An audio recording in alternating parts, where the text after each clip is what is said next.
Okay, imagine this, right? You step into an old elevator. You can smell the age, that dusty, woody scent. It's late, way too quiet. And all you hear is this hum from the old machinery. So you press 14.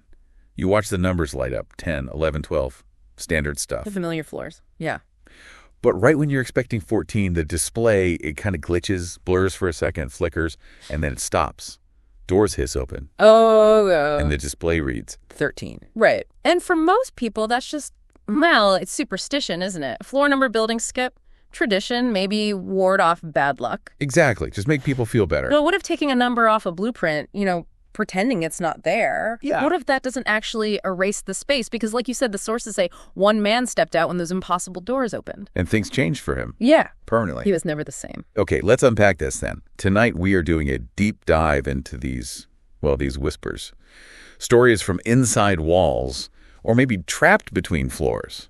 Yeah, just waiting. This isn't just like a ghost story we're telling. Right. We're looking at the possibility that reality itself might have these hidden spots, these glitches. Exactly. And our focus tonight is one specific, really disturbing encounter. It forces you to look at that weird intersection of, architecture and Sure. something else. Anomaly. Right. A floor that's not on the plans, a hallway nobody's ever seen, a knock that just shouldn't have been answered. It begs the question right away, what happens when reality kind of breaks its own rules? When the impossible happens. Yeah, and becomes very, very real.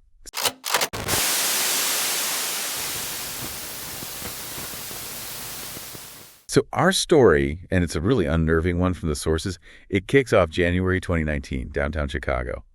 And the guy at the center of it, Raymond, night security guard. At the Bellhaven Hotel. An old place, right, with a history. Oh, yeah. And aging doesn't quite cover it. Mm-hmm. Think peeling wallpaper, but like big sheets curling off, showing stains underneath. Yeah. Hints of things. Totally. And the lights, they don't just buzz when you turn them on. They sort of hum and throb for ages. Yeah. It casts this weird, uneven light everywhere.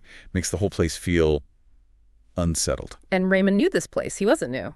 13 years on the job, is that right? 13 years, yeah. So he knew every creak, every shadow. He'd walked those halls thousands of times. Must have felt like his second home almost, in a creepy way. He even had this joke, apparently, about the elevator skipping 13. He'd say, oh, that's just for show. The 13th floor's still there. You just can't press the button. Huh.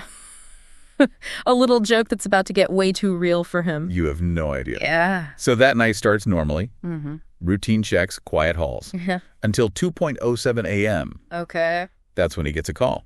And it's weird from the start. A guest in room 1402, panicked, complaining about noises. Noises. Like what? Like movement. Shuffling. Something happening on the floor directly below them. Below 1402, so the 13th floor. Exactly. The floor that shouldn't exist. Okay, so what does Raymond do? Does he just brush it off? Old building noises? No, and this is where it gets grounded. He's thorough. He goes straight to the hotel logs, checks for room 1302. Nothing. Confirms it. Room 1302, the entire 13th floor. Yeah? Doesn't exist. Not on any blueprint, not in any record he can find. Wow. So the complaint itself is impossible, but the guest call, they heard something. Right. The paradox. But Raymond, he's got to check it out. It's his job. But you get the sense it's more than that now. The impossibility is pulling him in. That sense of unease, something's not right. Totally. So he heads to the elevator, the old familiar cage, gets in, doors close, presses 12. Just a routine trip down one floor. But it doesn't feel routine anymore, does it? No. He's watching the numbers. 10, 11. He said his heart was starting to pound. Then it hits 12. And then the glitch happens. Yeah. The display flickers, like violently. The whole car shivers. And there's this sound, like static but high-pitched sort of sizzles. Ugh, sounds awful. Then the screen doesn't just blink. It like convulses and shows one number. 13. 13. And the doors slide open. Softly. Like even the elevator's hesitant. And what does he see? Is it just a dark space? An unfinished floor? No, that's the thing. It's a hallway. But it's wrong. Completely alien. It's narrow, really narrow, claustrophobic.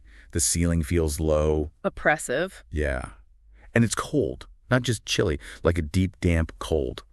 Like a tomb. Okay, this is getting seriously creepy. What about lights? Flickering, sickly yellow lights buzzing like an old TV about to die, casting these weird dancing shadows. And the carpet. The source mentioned something specific. Oh yeah, described as soaked in a pattern he'd never seen before. Not just stained, soaked, with this pattern of crimson vines twisting into circles. like something organic and wrong. Crimson vines. Okay, that's vivid and disturbing. Definitely.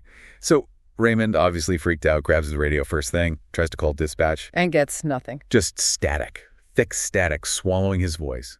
But even though every instinct must be screaming run, he steps out. He steps onto the 13th floor. One step, then another.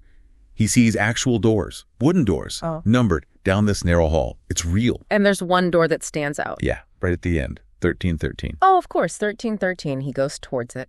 Feels drawn to it, walks down this silent hall, just the hum of those dying lights and his own heart pounding. Stops right in front of 1313. And he knocks. He raises his hand and knocks once, solidly. Okay, and this is where it gets really weird. This is where reality just snaps. Because the knock comes back. Comes back. How? Like an echo? No, distinct, deliberate, same rhythm, same weight behind it. Someone or something is on the other side. And it answered him. Okay, nope, that's pure nightmare fuel. What does he do? Pure terror hits him. He spins around thinking elevator. Get back to the elevator. Gone. The elevator isn't there. The hallway behind him isn't the hallway he just walked down. It's longer now, stretching impossibly far. No exit. No way back. He's trapped. Completely trapped. And then his radio crackles. Dispatch. Finally. Not dispatch. Yeah. Whispering. Loads of voices. Layered. Impossible to understand. Some sound like they're playing backward. Oh, God. And underneath it all, this breathing sound. Ragged. Close. Like it's right next to his ear. That is utterly terrifying. It knows he's there. It's communicating, in a way. Seems like it. So Raymond just bolts, pure panic, runs down this hallway that's now actively messing with him. Messing with him? How? It starts to fold, like origami, the source says. Twisting. Rooms repeat. He sees the same doors over and over. A labyrinth. Oh, man. And the lights stretch like they're melting down the walls. Streaks of distorted light, total breakdown of space, of reality. You can just feel the sheer panic, the disorientation. It's like being inside a Birkin simulation. Exactly. Yeah. And then, just as suddenly as it started, it stops. He winks. And he's not there anymore. He's sitting in a chair in the hotel lobby. What? Just like that? Just like that. Slumped in an armchair. Morning sun's coming through the windows. Everything looks normal. And people are around. Does anyone notice anything? A bellboy walks past, sees him looking rough, asks if he's all right. Casual, like nothing happened. So it could have been a dream, a hallucination brought on by stress, the weird old hotel. Could have been. Except for the evidence. Ah, right. The evidence. Yeah. What did he find? First thing he does when he gets his head straight, checks the CCTV. Okay. And what does it show for that time period? Say 2:06 a.m. to 2:48 a.m. That whole window, just black, static, nothing. A total blank where his experience should have been recorded. a void. Okay, that's chilling. What about the radio, the one that was whispering? He still has it. It's silent now, mostly. But the source says if you held it really close in the quiet, you could almost still hear it, that faint whisper. An echo. Wow, so tangible proof almost. The static, the lingering, something on the radio. What do we even make of that? The common reason buildings skip 13 is just superstition, right? Tradition. Yeah, we avoid the number. But Raymond's story, it makes you think, does just not using the number actually get rid of the space itself? Or the possibility of it. Exactly. What if removing it from the plans, from our minds, doesn't actually erase it? What if it's still there somehow? That's a really unsettling thought. Like, maybe we didn't avoid the 13th floor. Maybe we just walled it off, sealed it in. Yeah, like a hidden room we decided to forget about. But it's still part of the structure. And sometimes, maybe on certain nights, when things align just wrong, or just right, depending on your perspective, it opens up anyway. Seal breaks. Was Raymond just unlucky, or did he stumble onto something that's always there, just waiting, a hidden layer? Makes you wonder, doesn't it? Have you ever had that feeling? You walk into a place, a room, maybe even just turn a corner on a street, and it feels wrong. Like it shouldn't be there, just for a second. That flicker of wrongness, yeah. We'd love to hear about it if you have. Tell us in the comments. Describe your own weird architectural glitch, your own brush with a space that felt off. Definitely share those. And if this deep dive gave you the chills, I mean, it definitely gave me some. Subscribe, share it with someone who likes the uncanny, and join us next time. Step into the next unknown with us. Some floors were never meant to be found.